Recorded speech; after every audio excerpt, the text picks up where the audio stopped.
আসসালামু আলাইকুম রহমতুল্লাহ। আজকে বুধবার, তো আমাদের চেরনবাড়ি গরু হাট। তো আজকে আমার এই বকনা গরুটি বিক্রি করবো ইনশাআল্লাহ।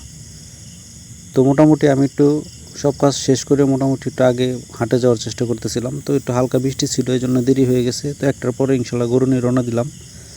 আসলে গরুটি ভাবছিলাম যে একাই নিয়ে যেতে পারবো, খুবই সহজ হবে, বকনা একটি গরু। তো বকনা গরুটা যে এতটাই দুষ্টু প্রকৃতির হবে আমার জানা ছিল না। তো মোটামুটি 3 থেকে 4 জন লোক আমরা গরুটি হাটে নিতে আমাদের ঘাম ছুটে গেছে, এতটাই দুষ্টু প্রকৃতির ছিল। এবং হাটে এনে বেঁধে রেখেছি এবং এরপরে হাটের আজকের বাজার দর ইনশাল্লাহ আপনাদেরকে জানাবো এবং কীরকম প্রাইস যায় সেটাই আপনাদেরকে তুলে ধরবো আজকে। এবং গরুটি নেওয়ার সাথে সাথে প্রায় প্রচুর কাস্টমার ভিড় করেছিল এবং দামাদামি হচ্ছিল। তো এই ফাঁকে আমি মামাতো ভাইকে রেখে আমি পুরো হাটটাকে একটু ঘুরে দেখব। তো এই গরুটি দেখতে পাচ্ছেন শাহিওয়াল ক্রস, এটি 1,10,000 টাকা দাম চাচ্ছে, 1 লক্ষ টাকা হলে বিক্রি করবে। এবং তুলনামূলক আজকে গরুর দামটা একটু বেশি মনে হইতেছে আমার কাছে। এবং এই গরুটি দাম চাচ্ছে 1,35,000 টাকা, দাঁতে নেই এখনও, চাওয়া দাম, এবং ওনার 1,10,000 হলে বিক্রি করবে। এবং এখানে একটি গরু পড়ে গেছে হঠাৎ করে। এবং আমরা যারা হাটে নিয়ে গরু বাঁধে এবং গরুর কাছাকাছি থাকার চেষ্টা করা উচিত আসলে, নতুবা হিতে বিপরীত যে কোনো ধরনের একটি অ্যাক্সিডেন্ট হয়ে যেতে পারে। এখানে একটি ক্রস ফিজিয়ান একটি গরু দাম চাচ্ছে 1,10,000 টাকা এবং এই গরুটির দাম চাচ্ছে 85,000 টাকা। ক্রসের ভিতরে ভালোই মোটামুটি, কিন্তু তুলনামূলক দাম অনেকটাই বেশি। এবং বেশি হলেও গরু ছিল প্রচুর এবং ক্রেতার সংখ্যাও ছিল এবং বিক্রি হয়েছে প্রায় প্রচুর গরু।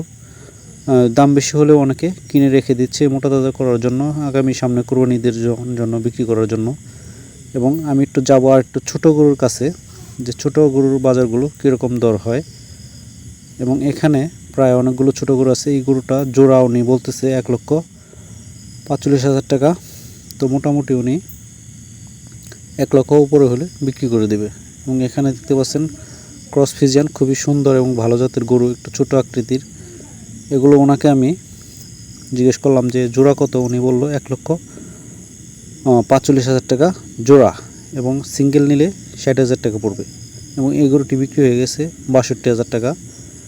এবং আরও কয়েকটা গরু দেখাবো ক্রস ফিজিয়ানের ভিতরে, এবং ক্রস গরু আজকে বেশি দেখা যাচ্ছে বাজারে। এবং এখানে অবশেষে একটি গরু এক মুরব্বী ভাইয়ে কিনে নিছে। গরুটি মোটামুটি ফিজিয়ানের ভিতরে একটু আনহেলদি, উনি আবার নিজে পেলে গরু কুরবানি দেয়, পালবে। এবং গরুটি উনি 65,000 টাকা দাম চাচ্ছিল লাস্ট শেষমেশ আমাদের সামনেই উনি 60,000 টাকা দিয়ে কিনে নিলেন গরুটি। ছোট একটি গরু, ক্রসের ভিতরে ষাঁড় গরু। এবং অবশেষে আমাদের সেই বকনা গরুটি বিক্রি করে ফেললাম। আলহামদুলিল্লাহ, এত ভালো একটা প্রাইস পাবো আসলে আমি কখনোই বুঝতে পারিনি। আসলে গরু আমরা লালন পালন করে বিক্রি করলে টাকা পাই, লভ্যাংশ পাই, কিন্তু এবং গরু বিক্রি করার পর আসলে আমাদের আবেগের স্থান থেকে খুবই খারাপ লাগে আসলে, যেটা আপনাদেরকে আসলে বোঝাতে পারবো না। কারণ গরুটি নিজে খুব যত্ন করে লালন পালন করেছিলাম। আসসালামু আলাইকুম।